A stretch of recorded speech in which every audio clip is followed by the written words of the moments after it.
There's light. Okay, good morning. As we would say in Zambia, it would be Mokabwanji.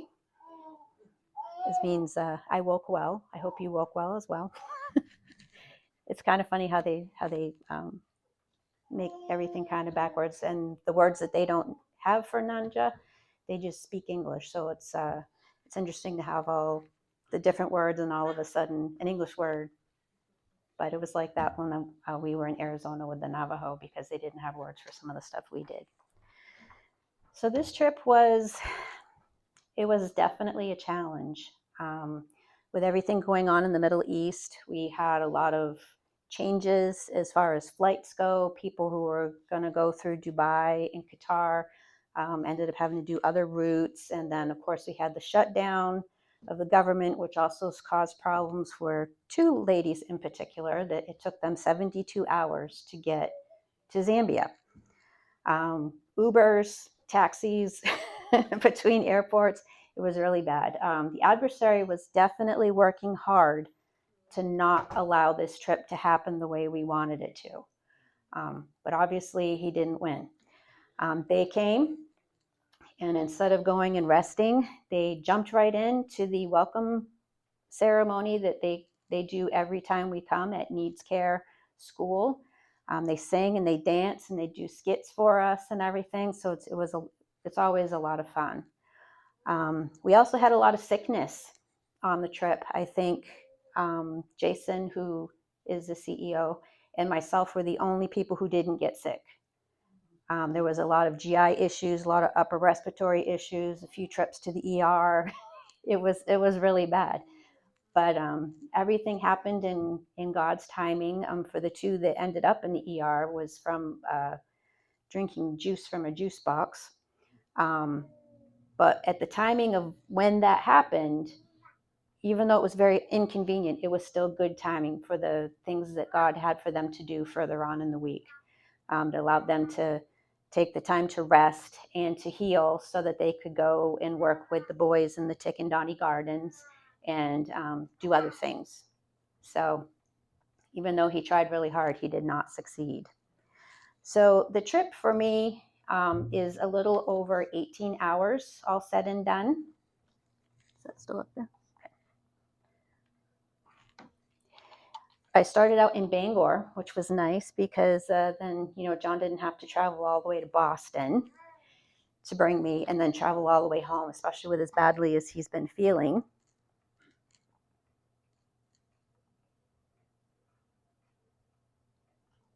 Okay, there we go. So the theme of the trip this year, I'm sorry, I jumped around, was that James 1:27, pure and undefiled religion before God and the Father is this, to visit orphans and widows in trouble and to keep oneself unspotted from the world. That's been their motto from the beginning. And we really saw a lot of that this trip. It was a lot of highs, a lot of lows. Most of the lows, none of us even really felt comfortable taking photos, even though we were allowed to. We felt like we were kind of invading their personal space and that just their lives. So some of it was really tough. But I went from Bangor to Newark. It was a beautiful sunset while I was waiting for my plane. And I met one of our team members, Elizabeth, and her husband, Clay, and their 24-year-old son, Chris, who was, if you've lost faith in the young people of our times, as by and far large, he is an amazing young man. And just like we have these amazing young people as well, it really gives me good faith for the future of our country. So after a 15-hour trip from Newark to Johannesburg, and then a 3.5-hour trip from Johannesburg to Lusaka, I arrived. It was about 10 o'clock at night. As you can see, it was really empty. It was kind of weird coming in. But we got all settled into our hotel. And in the morning, you wake up and you look out, and we were across from a little shopping mall. There are a lot of these little shopping malls all over the place. And many people will go and just walk around. They have this huge chess board on the floor, and men and boys come in and play chess like all day long. It's really cool, just trying to outsmart each other and all. It was really neat. And they have all kinds of things, grocery stores, restaurants. It's amazing how diversified the city is. And every morning I would watch all the people walking to work. And then when we would be back at night, I'd watch everybody walking home. There'd be a lot of people walking. So it was pretty cool. And then this is one of the places that is cropping up more often in Lusaka, and especially in the Nombe compound area. They're making charcoal so that they can cook on their fires, because the electricity has been a huge problem in Lusaka, well, really in all of Zambia, and it's very inconsistent. And, it may come on for 3 hours during the day, but it's at 3 o'clock in the morning that it comes on. So a lot of people have gone back to relying on cooking the old way, and obviously they don't have a lot of trees there, so they make charcoal, and there are families, children. It's amazing how many people will sell the charcoal in little like Walmart size bags. It's very strange. And just everything is black. It's really becoming a big thing. I've noticed different from when I went last time, that there was definitely more of these. And then this is a needs care school. They have graduated their second class of 12th grade. It's amazing to think that 15 years ago, they were meeting in an unfinished church, 7 moms with all these kids running around trying to keep them quiet. And it's a testament to what God can do. Esther believes that all of us are put on this earth for God's purpose. And when we question why he's having us do something or why something doesn't make sense, we just have to trust in God that he will provide. And he has for the school. The rate of graduation is almost 100%. And same thing with the girls. The girls are staying in school. They're learning. The children are just amazing. They're so polite and just full of love, and they're full of Jesus, because they do teach Bible studies as part of their regular curriculum. And because it's so large, they have a morning school and then an afternoon school to be able to accommodate all the children.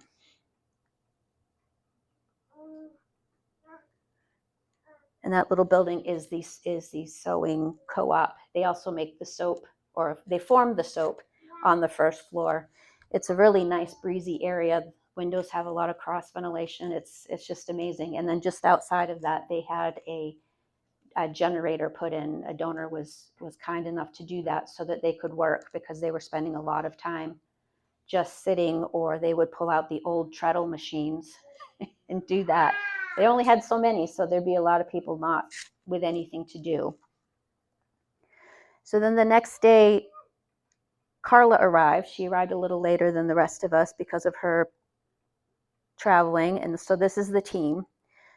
Behind me is Carla, and then that is Precious. She's one of the trainers, and she's been there for quite a while at the So Powerful Sewing Co-op. It is Elizabeth, Clay, her husband, Chris.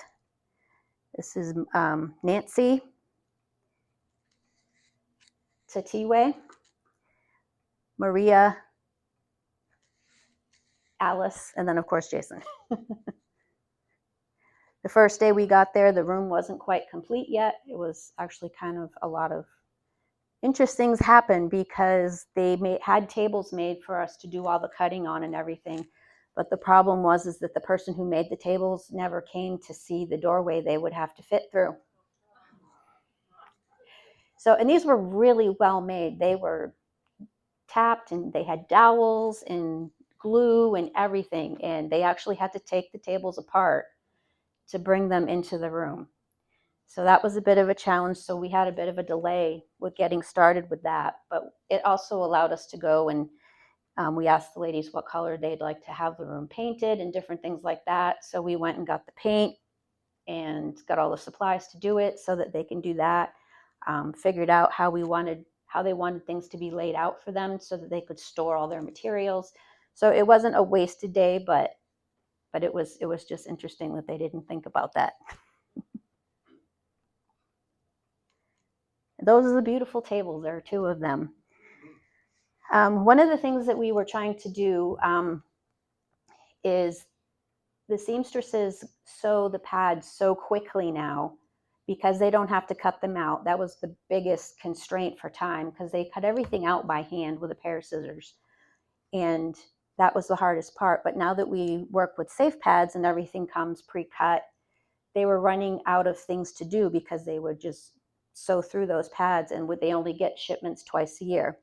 So they wanted to do uniforms for some of the area schools that take part in the Convoy of Hope feeding initiative so that they could have extra work to do, build relationships with the other schools, and give a high quality item to the parents so that the clothing would last, because the stuff that they get there is it's not high quality and it costs a lot of money. So our goal was to help them with how to sew from a pattern all the time. What was amazing is we were trying to figure out why it took them so long to make the uniforms, and it was why it was very cost prohibitive for them. But these women would take every single child, take all of their measurements, and tailor their uniform for them for every single child. I mean, it's amazing work that I couldn't even imagine doing that. And that is just what they did. So Elizabeth had the idea of showing them the different sizes of shirts like that we buy here in the United States, and creating patterns specific to what they need. And they would have those to make when they're in downtimes, or if, January is a big time of year for them where there's a lot of new enrollments. So they need a lot of items quickly. So the goal is for them to be able to make the items and then just be able to give them out instead of having to measure and sew for every child. So that was a concept that we brought to them. And Esther was very clear that she wanted only perfection. She said, if you tell them it's good, they'll accept that. So we had a big task. She said, no softies. So those are also the shirts that we used to show them. And they were really good because once they understood what we were trying to teach them, that we weren't trying to tell them what they were doing was wrong, it made a lot of sense to them. We told them that actually what you're doing, in America, rich people have done. They have all their stuff tailored. I said, so you're tailoring for each child, and it's incredible. So that is Alice and Elizabeth. We did a lot of practice, learning basic things, like doing the placket, the perfect collars, doing the special seams, the French seams, and all of those fancy seams that you can't see the stitches on.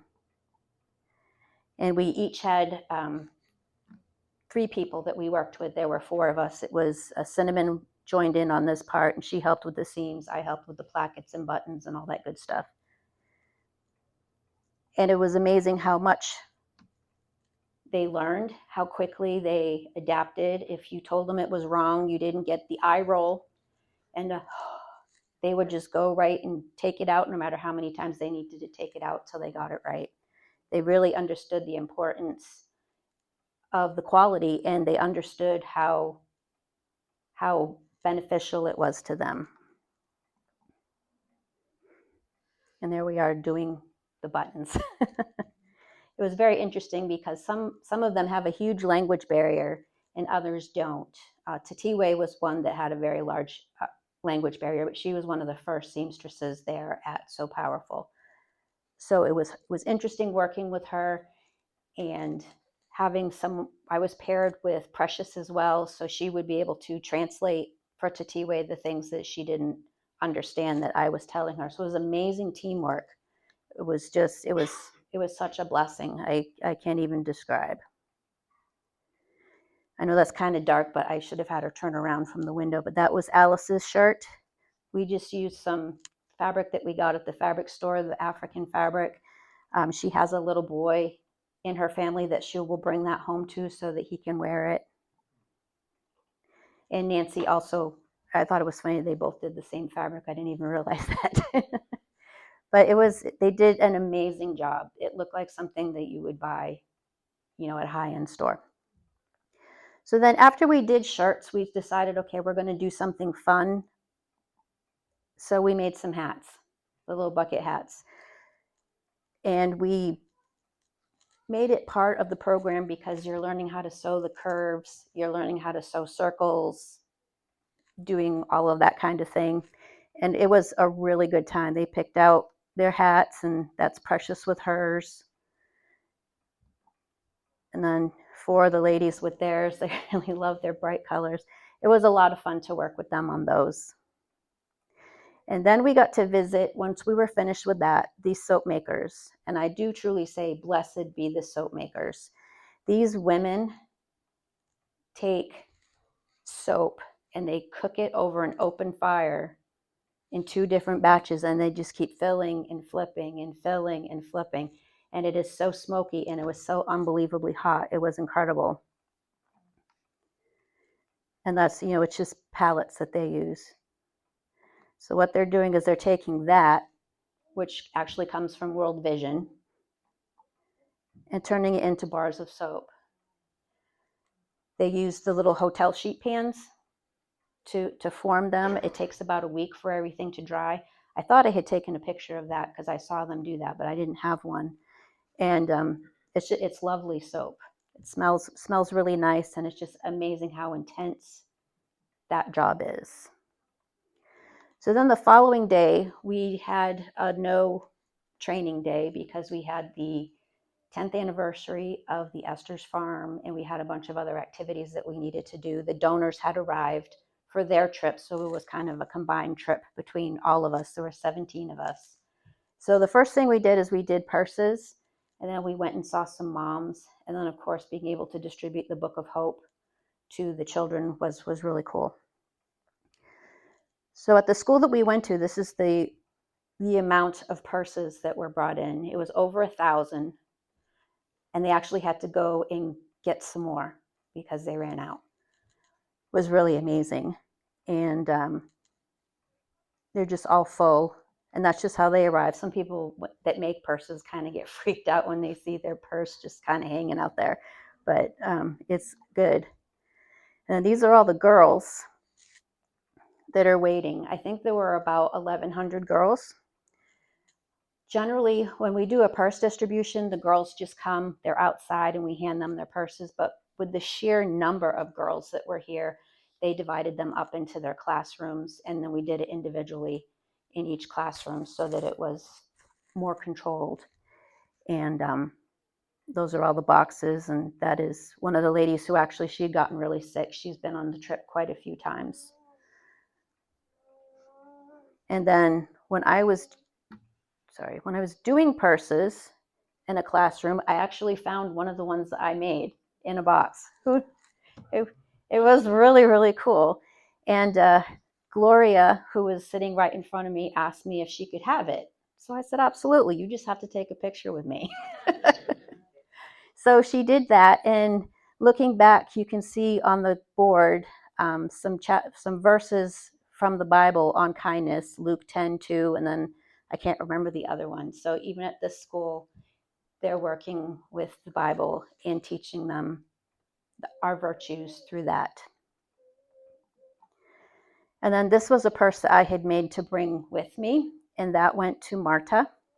She was really thrilled to have it, and it's nice to have their names because now I pray for them each day.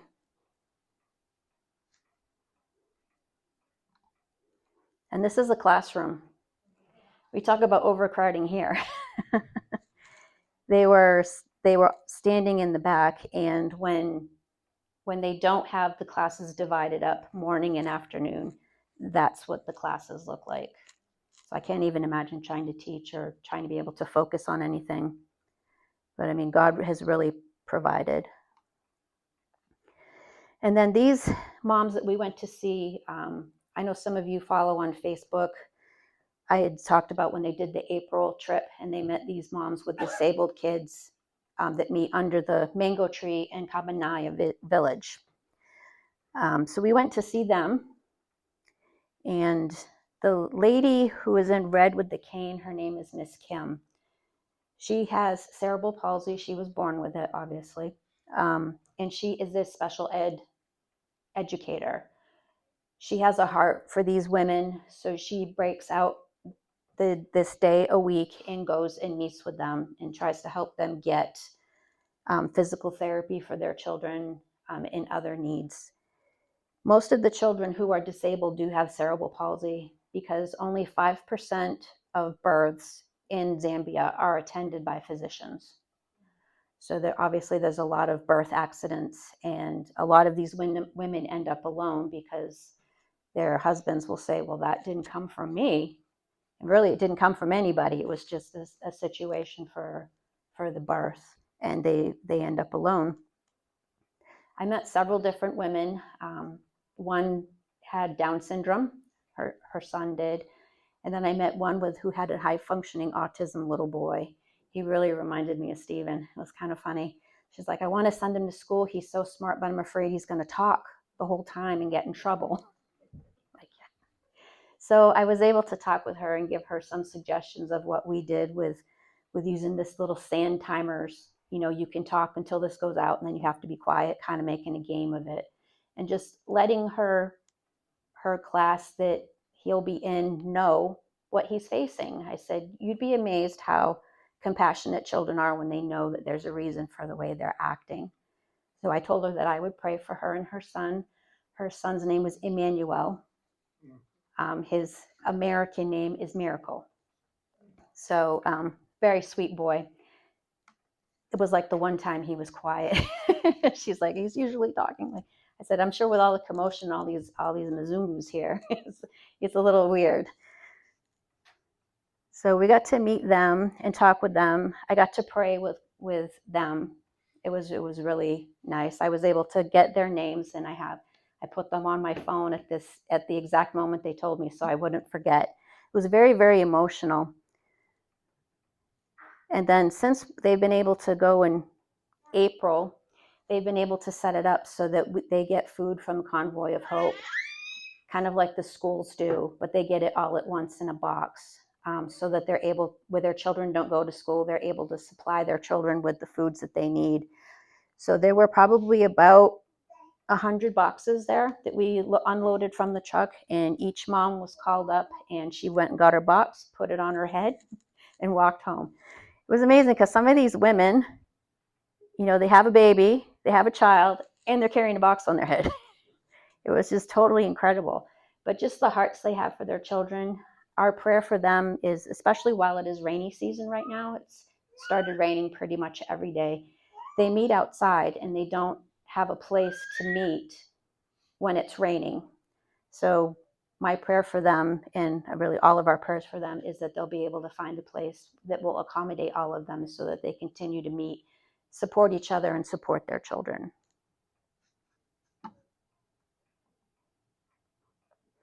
And that's just one of the families. Really sweet kids. And then this was one of the distributions of the Book of Hope. I love that little boy. They're so happy to get it. We have several different versions. One's for the little kids, one for the middle kids, and then ones that are for the teenagers that deal more with the things that we want teenagers to deal with. We say books over boys because boys bring babies. And it's true. Those are some other kids in the same. They're really cute, those kids. They see a camera and they just all write to you. They want you to take their picture and then show them. So that night we had the Three Esters Farm 10-year anniversary. I can't believe it's already been 10 years. The Durs had originally bought the land because they had adopted a brother and sister from Cabanana, where we had been, many years ago. And they wanted a place for them to come if they decided they wanted to come back to Zambia, to their homeland. So a couple of years ago, Her Esther's brother came, and he said, "No, I'm good. I don't need to go back there." And then this year, Esther came. She was supposed to go last year, but she was just very nervous about doing it, and probably a little bit afraid. I mean, they were both pretty well abused when they were there as children. You know, had burns, cigarette burns and stuff on their arms and things like that. So I can see why there was that apprehension. So the Three Esther's farm was Esther, who is holding the Bible. She's the Esther, Madam Esther. Esther, who is the girl in front of her who was adopted from Cabanana, and then Esther in the Bible. And their motto is, for such a time as this. And the Durs are on either side of the Esthers, and the young man behind young Esther is her husband, James, and then their other friends. And it's just, they signed everything over to So Powerful in Zambia to manage and take care of and to continue cultivating so that they can continue to provide the food for the children that needs care, and for the children that are a part of the feeding initiative. We have 26 schools that participate in that now. So this is part of it, cabbage. It was just amazing. And the sun was just perfect. It was incredible. Just rows and rows of cabbage. They have drip irrigation now, which they didn't have a couple of years ago. They were able to do that because of drilled wells, and they have solar power so that they can run them all the time so that they will drip properly. And it was a lot of fun. Everybody was having a good time. Every person who works for So Powerful was at this party. So it was over 150 people, and all of the directors, cooks, and liaisons for every school that's in the Lusaka area. So it was a lot of people. And just some more of the pictures of the food. They had all kinds of things. Tomatoes were big right now. They're growing guava, avocados. They weren't quite ready yet. It was so close. Bananas, mangoes. It's amazing how much the farm has grown from when I was there in 2022. And then that's everybody. We were a huge group. It was nice. Some of the ladies did skits. They always sing. Singing is a big part of their culture. Most of the time, you don't know all the words, but you hear Yahweh. They call him Yahweh quite a bit, and Hosanna. And it was a really fun time. They did skits about what it means for the kids to have the food and being able to pay attention in school and things like that. And it was really funny to see them acting it out. There were a couple of the ladies who are really good at it. It was a good laugh. So after that, we headed out of Lusaka and we went to Livingston on this little plane. It wasn't too bad, but we got there. It was about a 2-hour flight, totally up and down. To drive there, it would take over 8 hours, and it would be over really treacherous, questionable terrain as far as the people you might come across. But Esther had to do that trip because somehow her ticket was never purchased. So it was a little nerve-wracking. It's like, what's going to happen? But she went, and she was able to bring some of the things that needed to be brought that her son would have had to have driven down. And it was good because then she had her vehicle to help cart people around, to help the ladies get out to where we were training them and everything. So it all worked out for the best, but she was amazing as far as doing the trip. I don't know if she ever sleeps. I really don't know. And these are the ladies of Livingston. They have especially tugged my heartstrings. The tallest woman is Gloria. She is the oldest woman of all of the ladies that are there. She lost her husband a couple of years ago, and when he died, she found out that she had contracted AIDS from him. So for a while there, she wasn't doing very well. but she's been able to get the antiviral medications, and she's doing so much better. She feels better. She's smiling, and she is such a lovely, lovely person, and she praises God all the time. And then all of the other ladies have been there pretty much the whole time. Some of them have come out of being in almost like the slave trade as far as prostitution. They've been able to get out of that and escape. A couple of them stay at the house for that reason because of their safety issues. And Brenda, who is the third one from the right, she came from Lusaka. Her sister actually works as well at the So Powerful sewing cooperative there. She moved her family down to Livingston, hoping to get them away from some really bad influences. And unfortunately, she just also found out that she has contracted HIV from her husband. So it's been pretty devastating for her.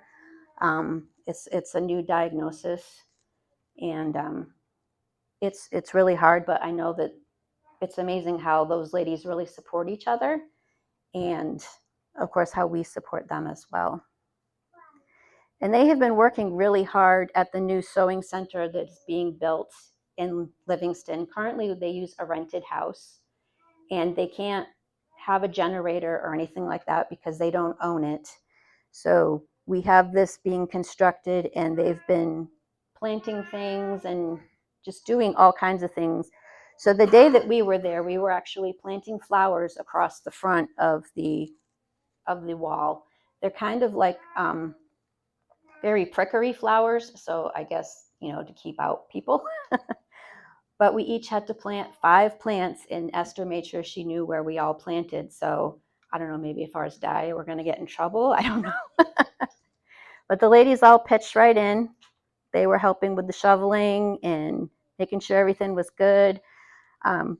As always, customary, we sang. Unfortunately, I thought I was taking video of them singing, and I just took a picture. But praising God. Some of the songs were in Nanja, so I didn't know what they were saying, but you knew it was about Jesus. They're just so grateful for everything. And then we're all trying to get adjusted to where we're supposed to be. It was kind of like herding a bunch of cats. Because everybody's looking at everything else, and Esther's, pointing everybody around in their direction. But then I got to plant my 5. I was super excited to be able to do that. And David Durr took the picture for me, and Esther's behind me. She was planting hers. She'd never planted anything before, which I thought was kind of crazy. Like, wow, I thought everybody had planted something. So she was excited, and she was hoping she wasn't killing it. Then that's the ladies, when they were all done, they were pretty excited. So after that, we went back to the place where we were staying. It's on the Zambezi River. It's a nice place, but everything was open air. So it was really, really hot. I was like 99 degrees every day. Where we were working, there were windows, but they were like open windows. There weren't glass or anything. So we only had fans and all. So it was super hot. But everybody handled it really, really well. We did that instead of being at the house because they still have those rolling blackouts down in Livingston. You just never know when it's going to happen. And there were several times that the power would go out, and you just have to wait a minute for the generator to kick in. But interesting enough, the president of Zambia was at the David Livingston Resort just a little ways down. And that day, we never lost power. It's like, I wonder if we will. And they all kind of chuckled about it. I think that they have to be careful what they say. I'm not quite sure, but it was really funny. So it was definitely a challenge working with these ladies because the machines that they were given that were supposed to have been all tuned up by the sewing guy weren't. Some of them were missing the shuttle that the bobbin even sits in. Others could only go like 1,000,000 miles an hour because the motor was burnt out weird. So we started out with 6 machines, and by the time we were done, we had 3. But they were troopers. They just kept right on going and working on it, and we'd switch around who could use what machine when it was really, really fast.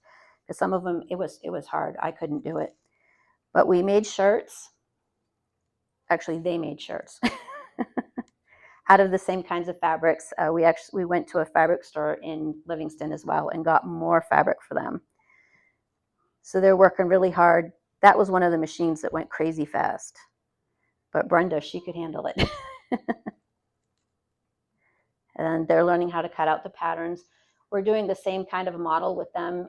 They will likely be helping Lusaka with the shirt making and trouser making because they don't currently have any schools down there that they're partnered with through Convoy of Hope. And they do quite often go there to get the pads. And that's just where we were open. I'm so glad that no monkeys came in. We had crazy monkeys. Oh my gosh, they were terrifying. There's just more of the girls sewing. We did a lot of ripping out, but they were good champs about it. So after they made their shirts, they also made hats, and they had a good time showing them off. It was amazing how quickly that they picked up on things, stuff that you think would take forever. They would just like that. Even with the language barriers, they were much more prevalent with this group than they are in Lusaka because of the exposure to people that speak English. So that's on the deck of where we were. Everybody was modeling their hat for us. And it was a lot of camaraderie. One of the things that was very nice with the Livingston ladies is that every day we started with prayer, with singing, and a devotional. It really helped us be very much more close to them. They shared their prayer requests, and we shared ours. And it was wonderful because the last day that we were there, we prayed over each one of them before we left. It was really moving. Sorry. They mean a lot to me. The hardest part of this whole trip was seeing them leave. They were all in the back of Esther's truck, and and they were waving, and it was just like, don't go. But there is a lot of beauty there too. That was right on the river where we were staying. The sunsets were amazing. Didn't really like being on the water because if you fall in, you have a 1 in 10 chance of surviving because of the crocodiles. I was like, ooh, that's a scary thought. And then just one of their amazing sunsets. It is such a beautiful place and a stark contrast to what we see with the women and the children and the families in comparison to everything else that's around them. One of the things that we talked about a lot, or I talked about a lot with Jason in the mornings when we would be having breakfast, because he would get up early and I was always up early because I do my devotions and all before we started the day, is how to be involved more with the programs in Zambia. So I told him about my business with gardening and learning how to garden in small spaces and really get the most that you can out of it without having to use chemicals or extra water or things like that. So we're having conversations now about that, which is really nice because, again, it's helping even more people. So I would just pray that as we go forth, trying to figure out all the nuances of how different things are there, that I would be able to serve them in a really good way. They can't find compost like we have here, which, in the city of Lusaka, I'm sure if you went to Chicago and tried to find compost, you wouldn't. And just other different things, challenges that they face, especially with the wells and the electricity, because if there's no electricity, they can't get water. And that's a really big concern even for the gardens, because the boys tend 12 gardens every day. They water them and tend them every day before they go to school. So it was a truly amazing trip. Like I said, there was a lot of ups and downs, a lot of not so happy things. Like I said, with one of the schools we went to, it just didn't feel right. It was very dark, but they were one of the newer schools that were a part of the feeding initiative. And we all felt the heaviness when we left. And then we also had one purse distribution that the donors were on that I didn't go to because we were in training. When they did the health class, which they do at every purse distribution, one of the girls who was in 4th grade came up to Esther. Esther is always so approachable. It's amazing how many girls just come up to her and say, well, I just want to talk to you because you seem like you're nice, or you seem like you're safe. And this one girl was talking about how, she didn't know what to do because her brother's friend was assaulting her. And she hadn't told anybody, obviously, the shame factor, and she's in 4th grade, and the fear and all.